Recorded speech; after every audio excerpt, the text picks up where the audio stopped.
Every moment tells a story, but some stories don't end. They vanish, swallowed by the shadows.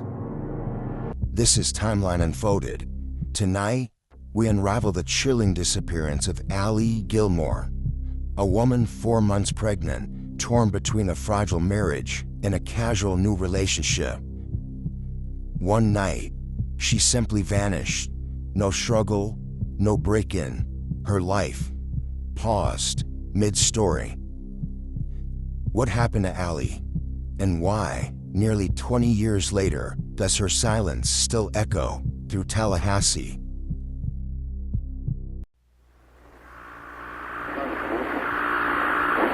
Born Ali Grimsley on January 5, 1976, in Riviera Beach, Florida.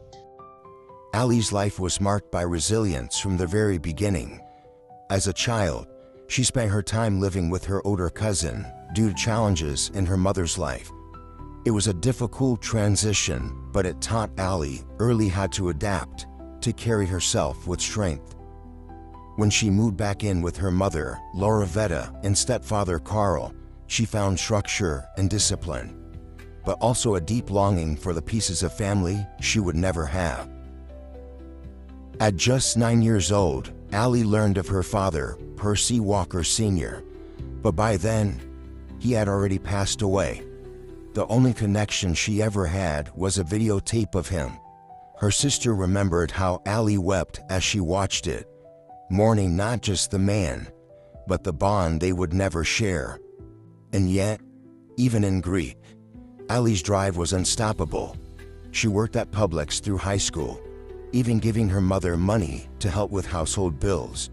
She was an honor student, a record-breaking track runner at Jupiter High, and she graduated early, by 17. Her path led her to Florida A&M University, where she majored in health information management. She balanced financial aid, classes, and worked at Publix, determined to carve out a life of success. Ali's ambition carried her straight into a career at the Florida Department of Health in Tallahassee, but despite her achievements, she stayed grounded, still working shifts at Publix. She was careful and disciplined, always planning her next move.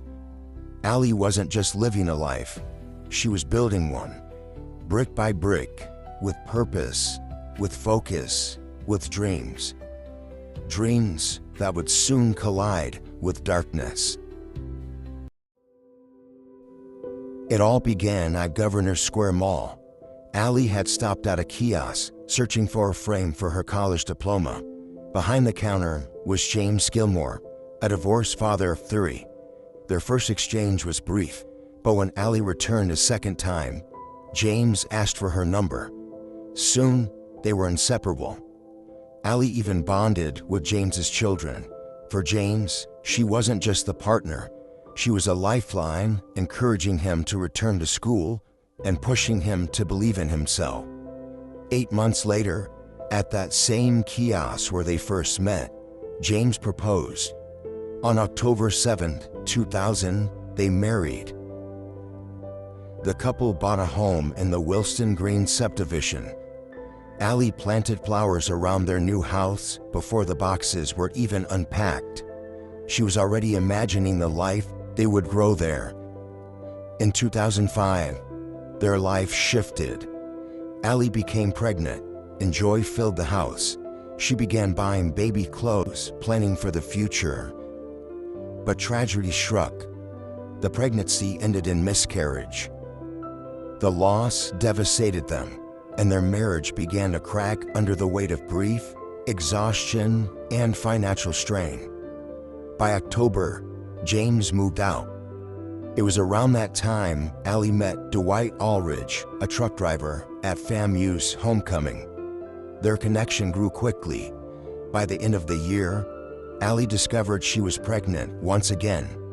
Paternity was uncertain, her marriage was fractured, and now, 2 men were deeply intertwined in her life. Ali and James began marriage counseling, where she rebuilt her relationship with Dwight. Painful conversations followed, but James wanted to try to fight for the marriage. Still, Her day planner told another story.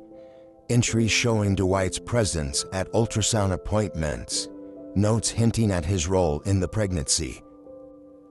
Ali, who built every detail of her life with care, was now living in the most unpredictable chapter she had ever faced. By early 2006, Ali's stress was mounting.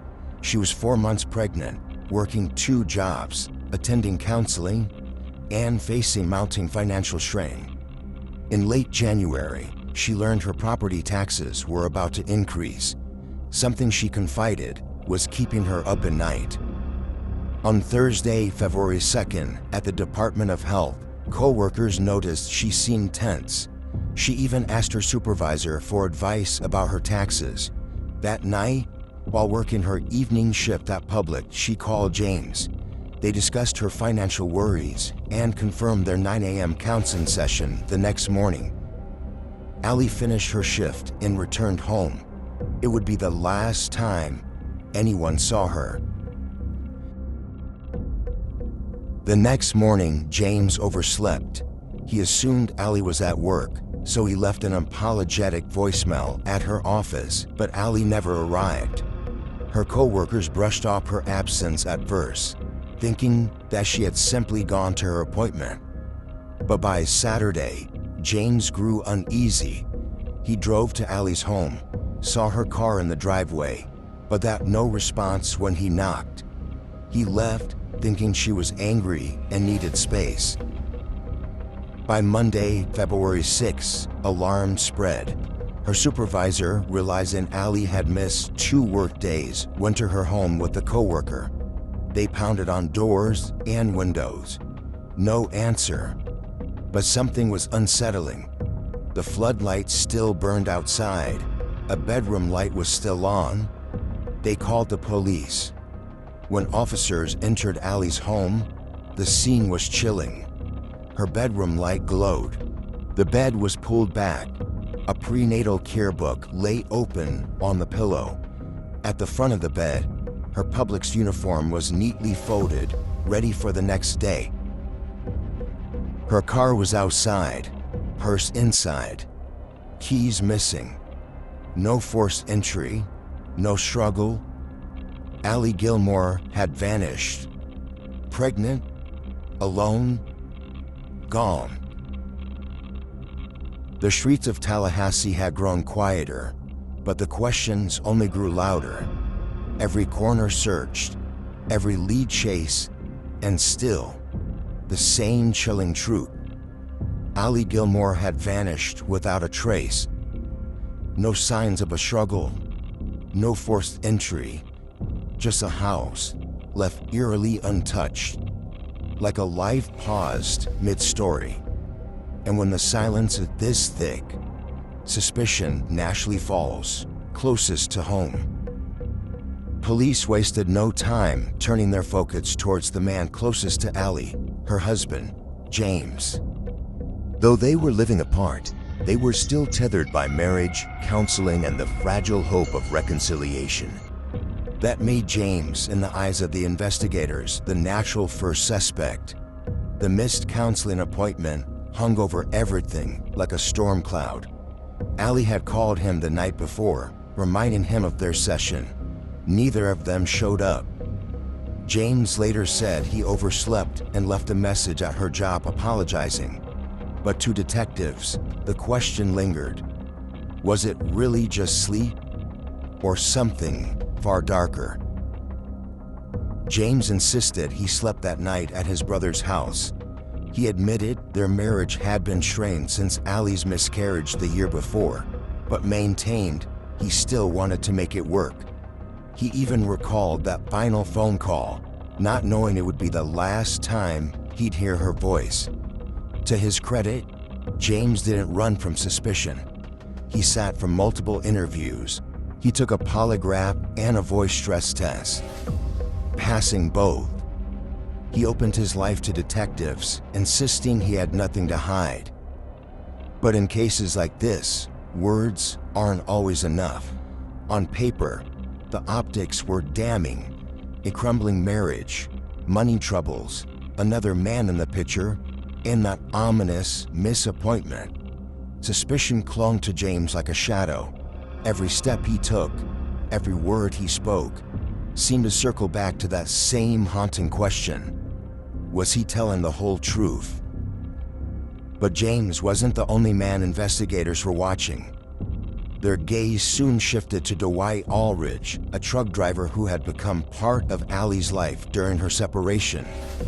In her day planner, the date of conception marked the two simple letters, D.A. A subtle but chilling detail that tied him directly to the pregnancy she carried when she disappeared.